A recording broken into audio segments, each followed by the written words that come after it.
डोळे झाकूया आणि स्वतःला त्रेक्याच्या नावाने अभिषेक करूया. पिता, पुत्र, पवित्र आत्म्याच्या नावे. आजचा हा सुंदर दिवस प्रभू परमेश्वर आपल्या आयुष्याला जोडलेला आहे आणि ही त्याचं प्रेम आहे प्रभू. आणि या प्रेमाने परमेश्वर देवाने आपल्या प्रत्येकाला आपल्या नावानिशी हाक मारून त्याच्या जवळ बोलावलेला आहे. आणि यावेळेला प्रियानो, आपण सर्वजण त्याच्या समोर बसलेले आहोत आणि त्याची ही वाणी आपण ऐकत आहोत. लक्षात ठेवा, त्याची स्तुती आपण करत आहोत. म्हणून त्याची स्तुती करताना तोंड उघडून आत्म्यातून त्याची स्तुती करा, कारण परमेश्वराला आत्म्याने स्तुती केलेली आवडते. यावेळेला आपल्यामध्ये बाळाबाई साठे आहेत, ते सुरुवातीची प्रार्थना करते. Hallelujah, hallelujah, hallelujah, hallelujah. स्तुतीस पात्र परमेश्वरा, धन्यवाद देव बाप्पा. तुझे आभार मानतो, तुझ्या नावाला धन्यवाद देतो माझ्या देवा.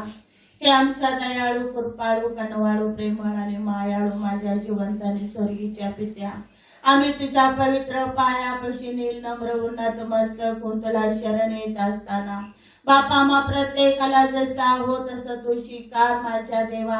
आम्हा प्रत्येकाला तुझ्या आत्म्यानं पेटव, तुझ्या सामर्थ्यानं पेटव, तुझ्या शक्तीनं भर बापा. तू दिलेला विश्वास आमच्यामध्ये वाढ आणि वाढ कर माझ्या देवा. आम्हाला तुझ्या भयात चालण्यासाठी, तुझ्या बरोबर राहण्यासाठी, तुझ्या संगती राहून बापा तुझी स्तुती, भक्ती, प्रार्थना, आराधना करण्यासाठी प्रभू आज आम्हामध्ये तू उपस्थित राहा. प्रभातची भक्ती बापा आम्ही तुझ्या हाती आणि स्वाधी देत आहे, कारण या सर्व भक्तीचा खरा मालक, चालक, पुढारी तू आहेस. बोलणारा तू आहेस. वचनाद्वारे, स्तुतीद्वारे, आराधनाद्वारे, संदेशाद्वारे परमेश्वरा तुझ्या लेकरांच्या मुखाला स्पर्श करणारा, आत्म्यानं भरून बापा तुझी स्तुती, भक्ती परमेश्वरा प्रत्येक लेकरू ऐकल बापा. त्यांच्या अंतःकरणाचं तू परिवर्तन करणारा, त्यांच्या अंतःकरणामध्ये तू स्पर्श करणारा बापा. ते वचन ऐकताक्षणी प्रभू त्यांच्या जीवनामध्ये तुझा चिन्ह चमत्कार घडून दे बापा. तुझ्या आत्म्यानं प्रत्येक लेकरू बापा पेटलं जाऊन दे माझ्या देवा. तुझ्या आत्म्याच्या सामर्थ्यानं प्रत्येकाच्या जीवनाचं परिवर्तन होऊन दे बापा. आज ते संदेश ऐकण्यासाठी प्रत्येकाची कान बापा तू उघडले जा बापा. प्रत्येकाच्या हृदय पटलावर तू लिह माझ्या देवा. प्रत्येक वचन, प्रत्येक संदेश माझ्या देवा तू घर बसून त्यांच्या पात्र पोहोचवत आहेस, कारण पोहोचवणारा कुणी नाही, पोहोचवणारा तू आहेस माझ्या देवा. तुझ्या प्रत्येक लेकरांची तू भेट घेत आहेस, म्हणून तुझे आभार मानतो. या साबाताच्या दिवशी प्रभू परमेश्वरा प्रत्येकाच्या जीवनामध्ये जाऊन तुझा चिन्ह चमत्कार करणारा तू आमचा बाप आहेस बापा. आम्ही तुझ्या पवित्र पवित्र पवित्र पायापाशी बसून बापा आम्ही तुला विनंती करतो. आज तुझी दोन्ही लेकरं बापा सर्व रात्र काळी परमेश्वरा आज शकाना प्रत्येक सेंटर लीडर ग्रुप साठी प्रत्येकासाठी रात्र काळी तुझ्या चरणी बसून बापा तुझ्याकडे मध्यस्थी करतात बापा. त्या प्रत्येक वाणीला तू कान देणारा परमेश्वर आहेस. प्रत्येक वाणीला ओ देऊन बापा त्या प्रत्येक प्रश्नाचं उत्तर सोडवणारा तू आमचा बाप आहेस बापा. करणार त्यांनी नाही करणारा तू आहे. सर्व काय तुझ्या इच्छेनुसार ही सर्व प्रार्थना, विनंती, धन्य तारणारे येशू देवा तुझ्या आज पवित्र गोड नावामध्ये मागतो, म्हणून काय बापा.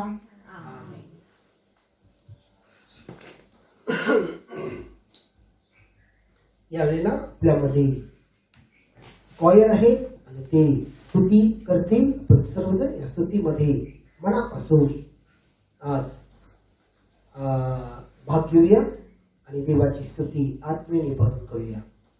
Hallelujah, hallelujah, hallelujah, hallelujah, hallelujah, hallelujah, hallelujah, hallelujah, hallelujah, क्योंकि यीशु जल्दी आने वाला है.